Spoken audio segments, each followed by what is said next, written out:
Hello people of the world, and welcome to today's episode of Coffee Chats with Jax.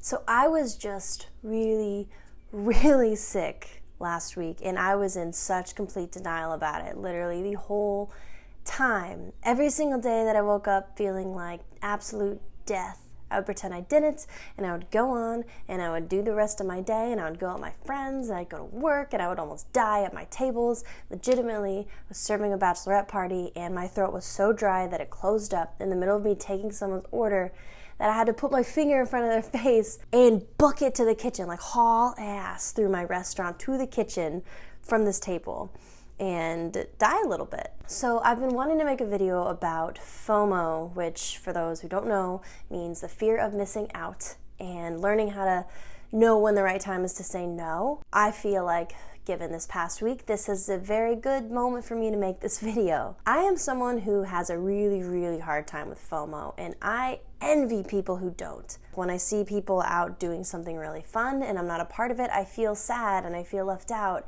And whether I'm feeling good or not, I try and be a part of it. And that being said, when I'm asked to go out and do something when I don't feel good, or when I can't, or when I just shouldn't, like maybe I don't have the money, or maybe I have gone out so much that week that I really should just take a night in and take care of myself, I can't say no to things. I stack my schedule up so much sometimes because I don't want to hurt someone's feelings and I don't want to miss out on something. That's a problem, and I've been thinking about it a lot lately because when I was really sick, I really couldn't get out of bed. Like, I was so sick that I had to lay there all day. It was sunny outside, and I just had to sit there and just be by myself, because if I went out with friends, I would have gotten them sick, and I would have gotten myself more sick. I don't know what would have happened to me.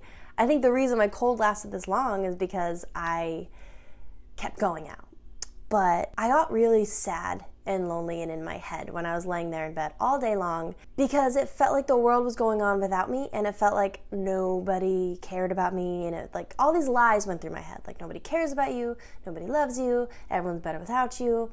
Like, I could be alone in this, and it's a little embarrassing to admit, but that stuff goes through my mind, and I gotta remind myself right now that it's not true. So I want to make this video to kind of team up with the other people out there who experience that and who have FOMO, because we don't talk about the real reason why we have FOMO often, because it's deeper than just wanting to not miss out on something. Like, for me, I worry that if my life is not this constant adventure, then I'm gonna have to sit with something I don't want to sit with, or my life is meaningless, or there's no hope, or nobody loves me, and that's all wrong. My goal is for me to be content and to know that I am okay whether I'm out on an adventure with friends or by myself in bed sick all day. I've learned that my body is really good at telling me what I can and can't handle at a certain time. My exhaustion is something I should listen to when you feel tired.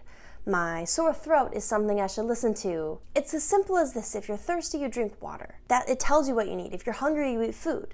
Your body's gonna tell you. And so this year has been a big year of me kind of like reacquainting myself with my body again and learning to really be in touch with it, with things like yoga or meditation or exercise or eating really healthy food, like nutritious things intentionally, like being intentional with the things that I put in my body. I used to cut out whole food groups because I was trying to force my body to look this certain way, and I thought that that was how you did it. I've learned to really love my body and listen to it in those kind of ways, so now I want to be more mindful about listening to my body when it needs to rest and when it doesn't need to go out and party and go to the bars and the clubs and the dancing and even go to work sometimes. Like, if I'm really sick, I shouldn't pick up a shift because it'll end in me almost dying like it did. This video is just me raising my hand and saying that I have FOMO, and I know that FOMO is a lie, because guess what? Things are going to be exciting and happening all the time. And that's something that I'm trying to remind myself of. But if I don't choose to take care of myself now, then I'm going to be forced to take care of myself later. You're really important, and your body's really important, and you're one whole human being. I'm learning that if my mind wants to go out because I am afraid that I'm going to miss something, but my body wants to stay in, I should probably listen to my body, because my body is actually knowing how I'm feeling as a person. We got to start listening to ourselves, you guys, and we have to know that if we miss out on something today, there will probably be something tomorrow that we can jump in and join in on. Life is full of adventures and excitement, and if you're like me and you have a really hard time missing out on things and saying no to things and feeling like you need your life to be a constant adventure, know that there are always more and it is always to come, and sometimes a little alone time is not the end of the world. Sometimes silence is good. Sometimes a night in is good. It does not make you a loser. It does not make you less cool than everybody else. It does not mean that you're never going to get to go out again. It does not mean that your friends are going to forget about you. It does not mean that you are non-existent. You are okay.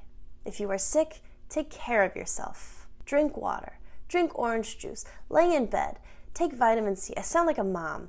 You know what? This week sucked. That's all I want to say to you guys this week. I love you very, very much. Thank you for watching these videos and supporting me. This video is a little embarrassing for some reason. Don't know why. It feels vulnerable because it's something that I have not fully worked through yet. It's easier to talk about things when you've gotten to the other side of it, but when you're kind of in the middle of something and it's currently happening, it feels a little bit more vulnerable to let someone into it, but I'm trying to get better at that. So thank you for watching this video. If you want to read my book, it's called Finding Home. I have one more shipment to go until I go out of town for vacation. I'm going to Mexico. I'm so excited. It's going to be amazing. I'm going to get so tan. If you want to get in on that shipment, then there's a link in the description box below. Thank you and bye.